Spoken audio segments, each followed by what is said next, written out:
Hello and welcome again to the Writer Review. This is Eric Correct Writer, and this week we're going to be taking a look back at the 1994 prison drama titled The Shawshank Redemption. Now, The Shawshank Redemption runs for 2 hours and 20 minutes long. It is directed by Frank Darabont. It is produced by Nicky Marvin.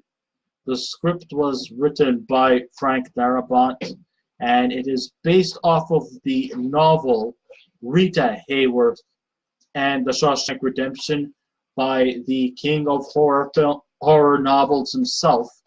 I'm talking Stephen King.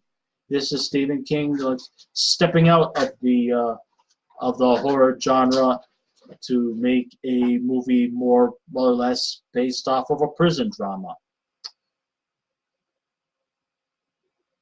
Alright, the score was done by Thomas Newman, the cinematography by the legendary Roger Deakins, and the editing was done by Richard Francis Bruce. And the stars of the movie are Tim Robbins as a supposedly convicted murderer, ex-banker by the name of Andy Dufresne. We also have Morgan Freeman as a long-term prisoner by the name of Ellis Redding. We also have Bob Gunton as the warden, Samuel Norton. Let's see, we have William Sadler as fellow prisoner Haywood. Let's see, we have Clancy Brown as Captain Hadley, the vicious, tyrannical prison captain. You don't want to piss this guy off, let's just say that. We have Jill Bellows as Tommy Williams, a guy who could probably clear Andy's name, but eventually ends up getting his comeuppance. And we have James Whitmore as the aging prison librarian named Brooks Halton, who just seems like he can't adapt to the world around him, which eventually leads up to his unfortunate suicide. So, under the authorship of horror king Stephen King, Rita Hayworth and The Shawshank Redemption, or the movie is just called The Shawshank Redemption, explores demons, but not the ones that come at you and stab you with their pitchfork. Even though this is not a conventional horror movie, The Shawshank Redemption is pretty much horror in itself. Maybe not in a literal sense, but more in a metaphorical sense. Being to the fact that, hey, let's face it, prison life is a horror story in its own.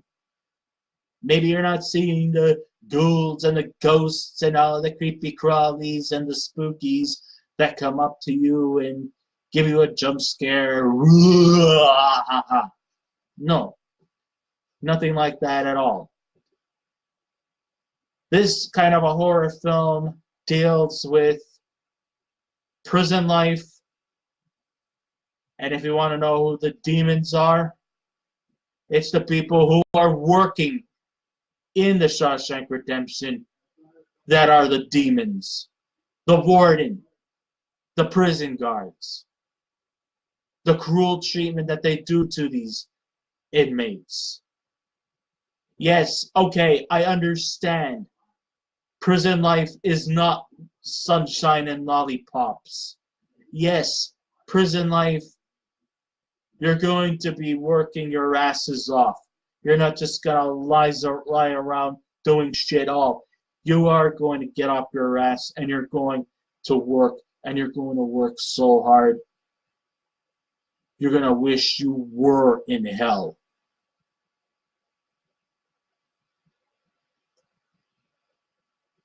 But these guys make it quite obvious that they're not going to just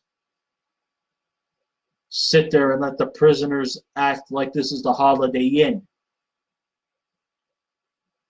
but it's the way they execute themselves that makes them the demons. In fact, these guys are all corrupt individuals that sometimes you often wonder who you should be rooting for. Should you be rooting for the people who work for the system, or should we root for the prisoners who are against the system? Because when you think about it, I kind of feel a little awkward actually taking sympathy for the prisoners. I mean, these are convicted convicts who are as flawed as they could be. But then when you look at the other side of the fence, the people who are working for the system are just as bad, only worse, because they should know better. They think that just because they work for the law does not mean that they're above the law and that they can do whatever the fuck they want. And that's kind of like what this movie is really about.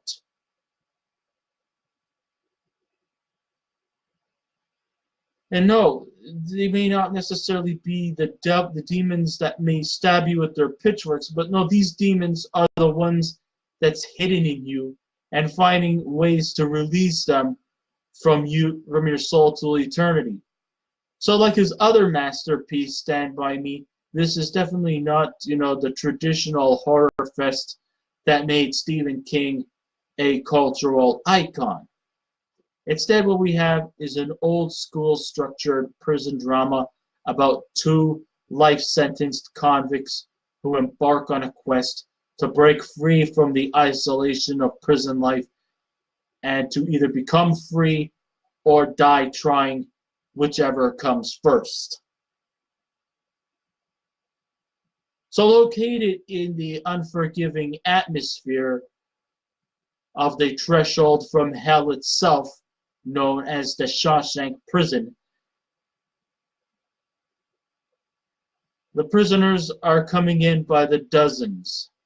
The prison vault is just as much of a scary place like the Overlook Hotel, only with chains and creaking walls to accompany every unsettling minute that comes about in this place that makes hell look like a tropical paradise. For more added effect, hey, there's even a raven that has also made its home in the Shawshank prison. He usually stays in the library, the prison library, and is often taken care of by an elderly prisoner by the name of Brooks Halton, played by James Whitmore. He works in the prison library and often is seen taking care of Jake. And sure, there are a lot of cliches of prison life. It definitely does pay homage to the old school prison camps with familiar characters like the Bible preaching tyrant like Warden Norton, played by Bob Gunton, a no-nonsense, short-tempered prison guard named Captain Hadley, played by Clancy Brown, and all the other prison guards who take the pleasure of beating up on inmates and making them go through all kinds of shit. Why? Because they think they're above the law, when in reality, they're not. I don't give a damn what they think. I don't give a damn what you guys think.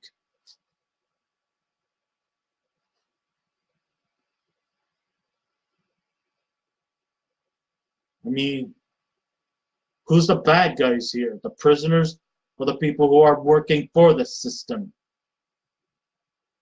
Starting his career directing B movies like The Fly 2 and forgettable TV movies like Buried Alive, this was actually Frank Darabont's chance to show that he can direct films of a similar caliber like a Steven Spielberg or Martin Scorsese by taking a rather old format approach to this prison story to make something refreshingly provocative and authentic at the same time.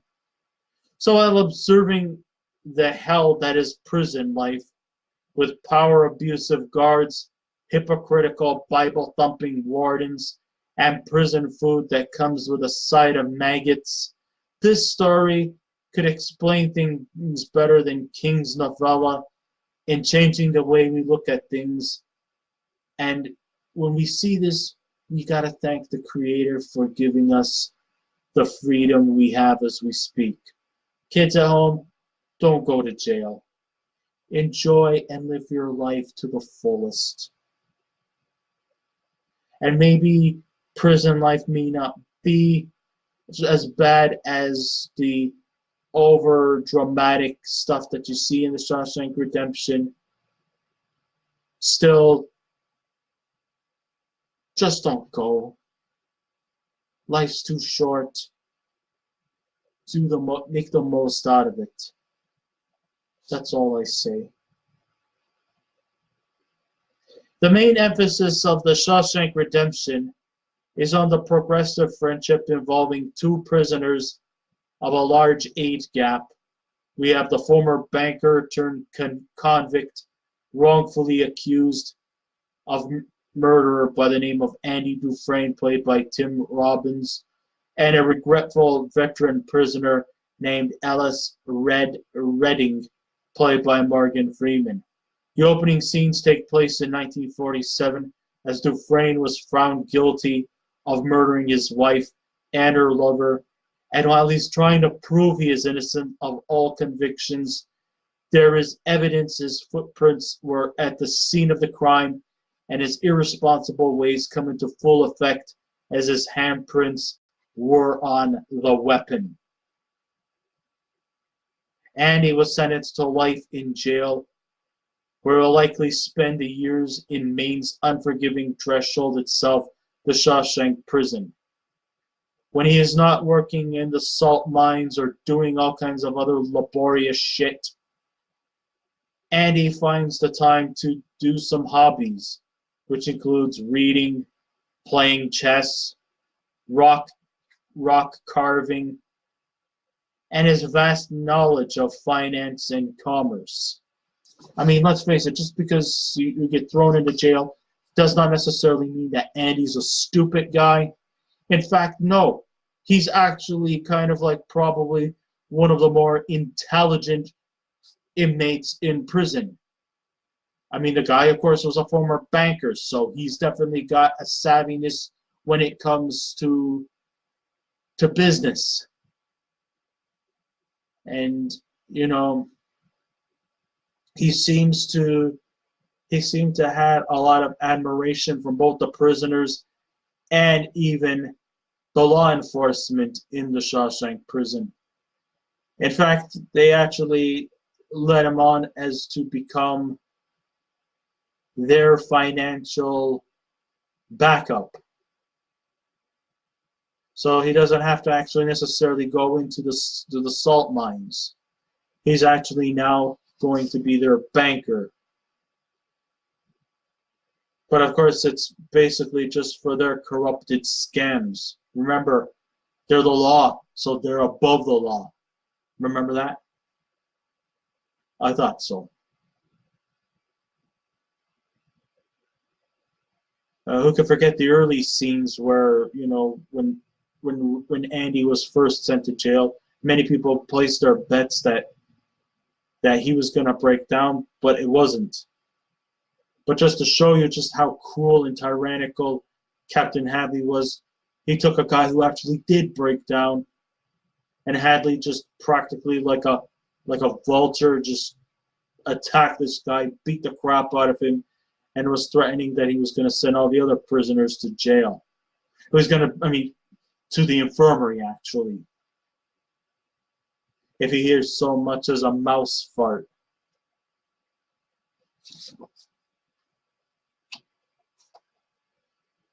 But still, you know, eventually, you know, once he got to know him, Red eventually, you know, befriended Andy. And, you know, a little bonding came between the two. So when you look at it this way, Andy is not some incarcerated imbecile.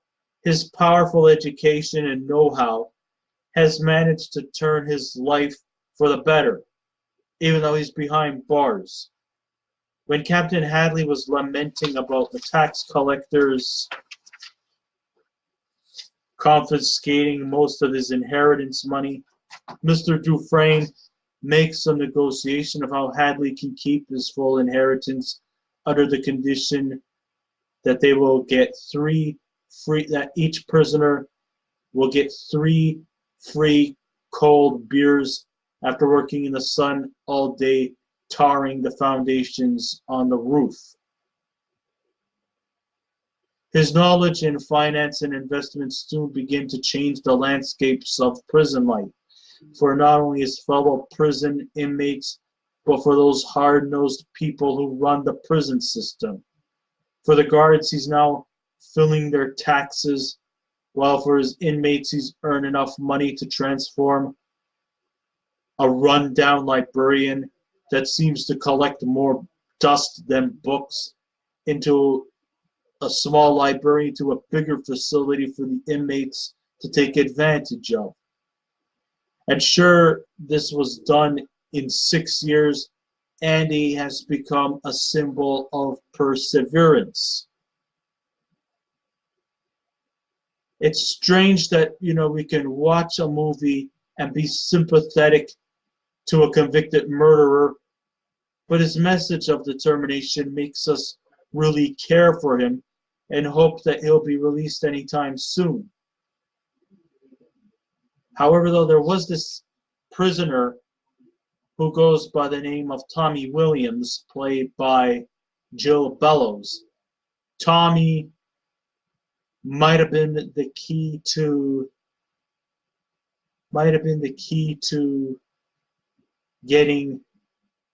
clearing Mr. Dufresne's name.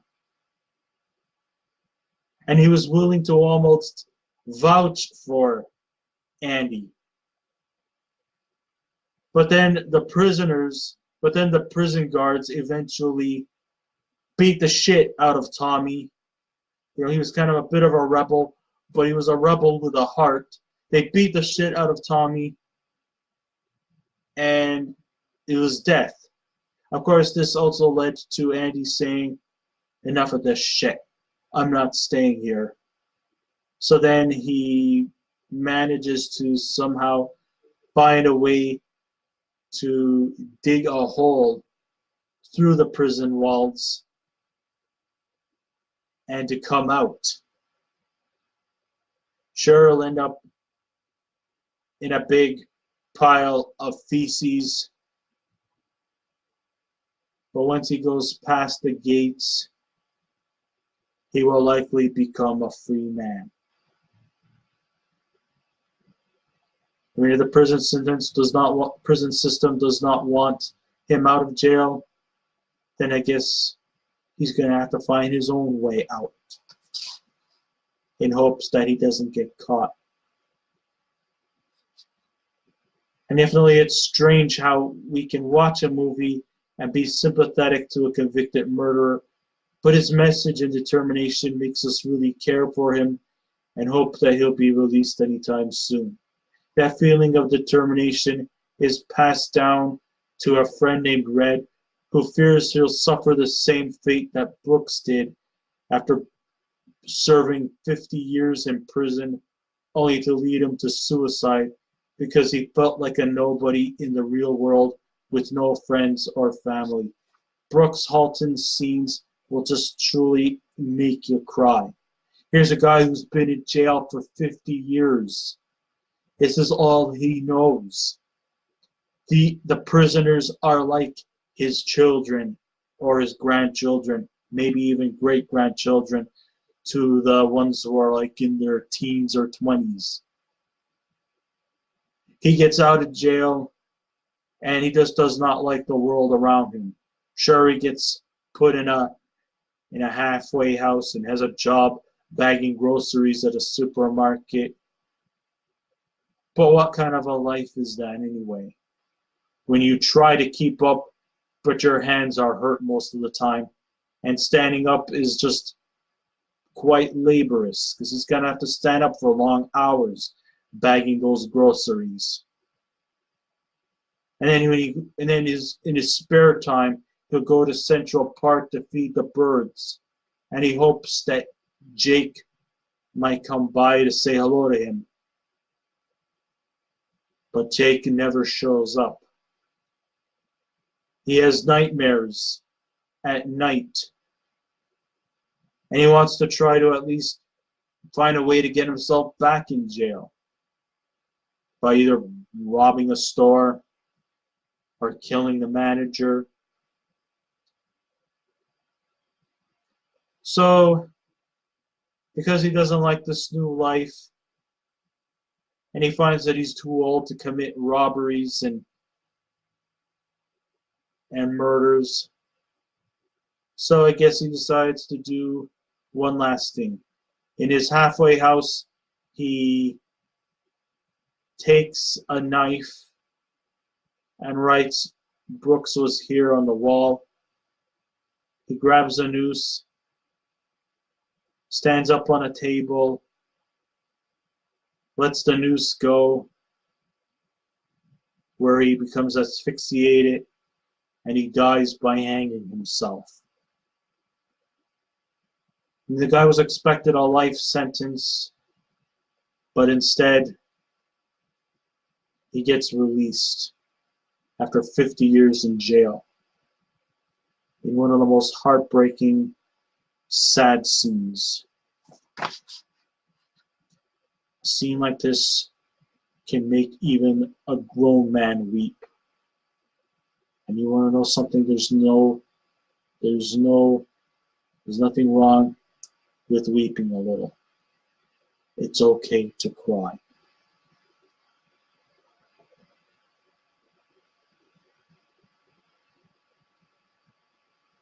In return, Red's offering is definitely the power of clemency, where Andy fully explains what really happened the night when his wife was killed.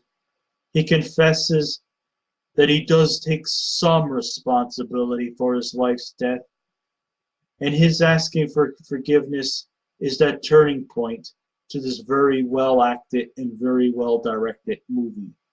In fact, Frank Darabont would later go on to direct 2 other movies that were adapted from Stephen King novels: 1999's other prison drama, which is The Green Mile, and the 2007 movie The Mist. Though sadly snubbed at the Oscars, even though it got 7 Oscar nominations, came out with a wild goose egg. Tim Robbins' Annie Dufresne evolves from a convicted killer ex-banker to a warm, highly respectable friend.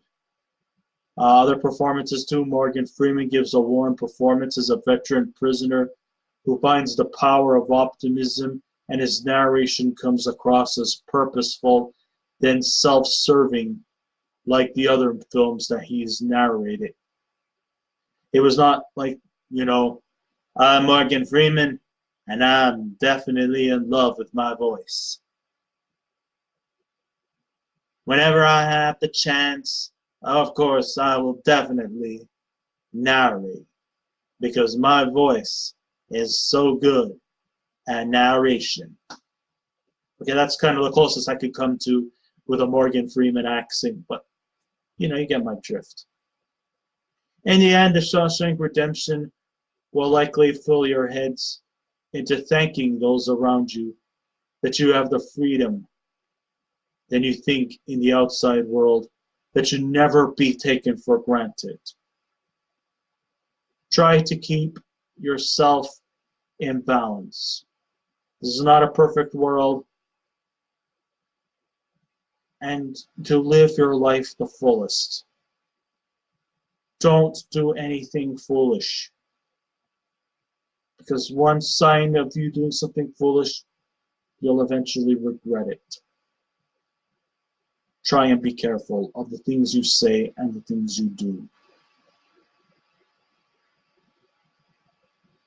This movie also gives us the feeling that serving time is definitely not the end of the line. And no matter where you are, if you live your life wisely, you might get rewarded in the long run. And that we as humans hold the keys to our own prisons.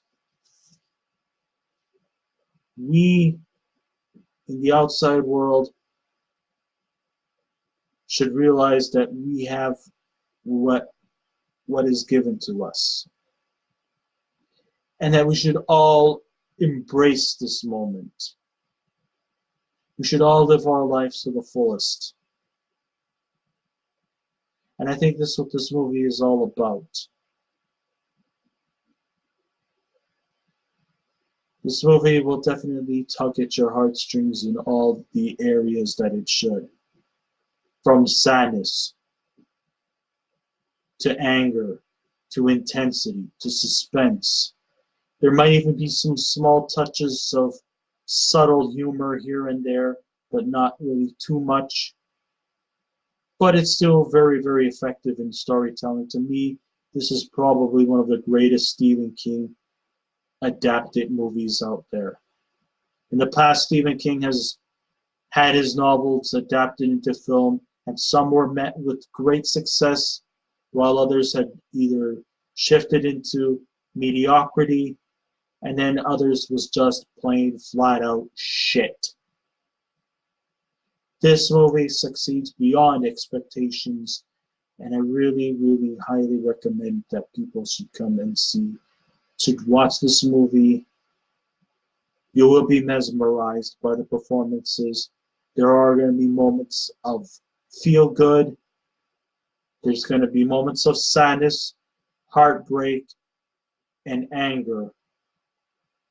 But if you can pull through this, then you have my best of respects. So therefore, if I was to give a scale out of 10, I don't do this very often, but if I was to give a scale out of 10, I would definitely give The Shawshank Redemption a 10 out of 10.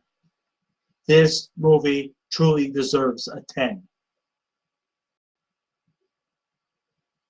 It is probably one of the most brilliant acted movies in a long time. Even Stephen King himself says that this is the best film adaptation that he's ever experienced.